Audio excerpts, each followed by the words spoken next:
Subscribe করুন এই চ্যানেলটাকে আর বেল আইকনটা টিপুন যাতে এডুকেশনাল ভিডিওস সবার আগে দেখতে পান।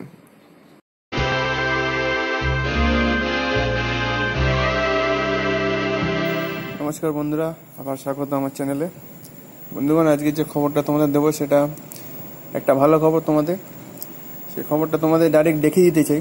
স্ক্রিনে যেটা দেখতে পাচ্ছ তোমরা, যে হেডিং তার লেখা আছে, হেডলাইন্সটা, খাদ্য দপ্তরে সাব ইন্সপেক্টর নিয়োগ শুরু হতে চলেছে। মানে যে রিক্রুটমেন্ট প্রসেসটা অনেকে হয়তো জিজ্ঞেস করছে, অনেকে ওয়েট করেছিলে যে ফুডের এসআই কবে নিয়োগ করা হবে, সাব ইন্সপেক্টর ফুড ডিপার্টমেন্টের কবে নিয়োগ শুরু হবে। তো সেই খবরটা আজকে তোমার দিতে চলেছি। পুরো নিউজটা তোমাদের পড়ে আমি শুনিয়ে দেবো এক্স্যাক্টলি কী লেখা আছে। এটা পাবলিশ হয়েছিল, তোমরা উপরে কোণের দিকে দেখতে পাচ্ছ লেখা আছে 14ই এপ্রিল পাবলিশ হয়েছে বর্তমান পেপারে। যাদের বর্তমান পেপার আছে তারা হয়তো গিয়ে দেখতে পারো।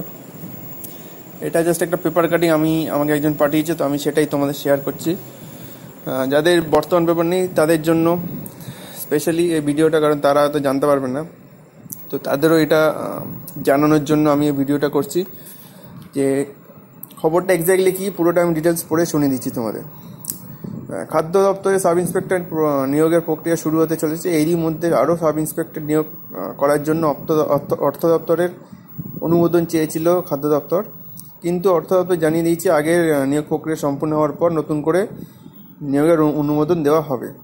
খাদ্য দপ্তর সূত্রে জানা গিয়েছে, পঞ্চায়েত নির্বাচন পর্ব সম্পন্ন হলেই সাব ইন্সপেক্টর পদে প্রায় 900 জনকে নিয়োগের বিজ্ঞপ্তি জারি হতে পারে। এই নিয়োগের জন্য মন্ত্রিসভা অনেক আগে অনুমোদন দিয়েছে। আরও প্রায় 1200 সাব ইন্সপেক্টর নিয়োগ করার জন্য প্রস্তাব পাঠিয়েছিল দপ্তর, কিন্তু অর্থ দপ্তর এখনও তাতে সায় দেয়নি। তো অর্থ দপ্তরে আর কি যত প্রবলেম করছে সেটা বোঝা যাচ্ছে। জানি যে আগের নিয়োগ প্রক্রিয়া সম্পূর্ণ হওয়ার পর বিষয়টি বিবেচনা করা হবে, তারপর মন্ত্রিসভার অনুমোদন নিয়ে নিয়োগ প্রক্রিয়া চালু করা হবে। এর আগে স্টাফ সিলেকশন কমিশন এসএসসি পরীক্ষার মাধ্যমে সাব ইন্সপেক্টর পদে নিয়োগের জন্য 1200 জনের প্যানেল তৈরি করে খাদ্য দপ্তরের কাছে পাঠিয়েছিল। ওই প্যানেল থেকে প্রায় 600 জনকে নিয়োগ করা হয়, কিন্তু নানা কারণে বাকি প্রায় 600 জনকে নিয়োগ করা হয়নি। প্যানেলভুক্তদের অনেকে চাকরি নিতে আগ্রহী হননি, কিছু মামলা হয়েছে, তাই ওই প্যানেলটি নিয়ে এগোতে আগ্রহী নয় দপ্তর। তবে খাদ্য দপ্তরের এখনও আরও সাব ইন্সপেক্টরের প্রয়োজন আছে। রেশন দোকান, রাইস মিল, ময়দা কল, ধান কেনা প্রক্রিয়ায় নজরদারি করতে এই কর্মীদের গুরুত্বপূর্ণ ভূমিকা রয়েছে। রাজ্যে প্রয়োজনের তুলনায় সাব ইন্সপেক্টরের সংখ্যা কম।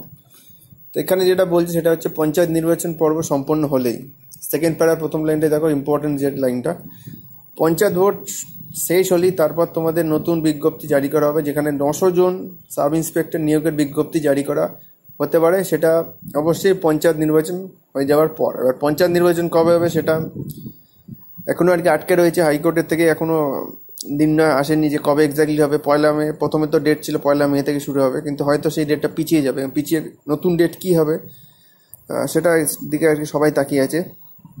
তো যাই হোক, নতুন ডেট যাই বেরোক, তারপর মানে পঞ্চায়েত ভোটটা মিটে যাওয়ার পর, ভোটের রেজাল্ট বেরিয়ে যাওয়ার পর, তারপরেই তোমাদের 900 জন সাব ইন্সপেক্টর নিয়োগের নতুন একটা রিক্রুটমেন্ট নোটিশ হয়তো জারি করা হবে। এটাই যে জেনারেলি পুরো আর কি খবরটায় লেখা রয়েছে, মেন যে পয়েন্ট হচ্ছে এটাই। যার হয়তো মোটামুটি 1-1.5 মাস মোটামুটি ওয়েট করে না, অনেক দিন হয়তো ওয়েট করেছো এই খবরটার জন্য, আর হয়তো 1 মাস কি 1.5 মাস ওয়েট করতে হবে। তারপরে নিউ নোটিশের রিক্রুটমেন্ট প্রসেসের নোটিশ রিলিজ করে দেবে খাদ্য দপ্তর থেকে। তো আর কিছুদিন ওয়েট করো। তো আজকে ভিডিওটা এ পর্যন্তই ছিল বন্ধু। জাস্ট এই খবরটা তোমাদের সাথে শেয়ার করার ছিল। অনেকে হয়তো জানতে পারো না, এটা খবরটা অনেকেই জানতে পারবে না, কারণ এটা বর্তমান পেপারে বেরিয়েছে। তো আশা করবো এই ভিডিওটা কিছুটা তোমাদের কিছুটা তোমাদের সাহায্য করলো এটা জানার জন্য যে আগে রিক্রুটমেন্ট প্রসেস ইন ফিউচারে কী আসতে চলেছে তোমাদের, এবং সেই অনুযায়ী তোমরা পড়াশোনা চালিয়ে যেতে পারো। তো এসআই খুব তাড়াতাড়ি রিক্রুটমেন্ট প্রসেস শুরু করছে, তো তোমরা এখন থেকে প্রস্তুতি শুরু করে নাও সাব ইন্সপেক্টরের জন্য, কারণ এখন থেকে প্রস্তুতি শুরু যদি করে দাও তো তোমরা যখন এক্সাম হবে তখন পুরোপুরি আর কি তৈরি হয়ে যাবে।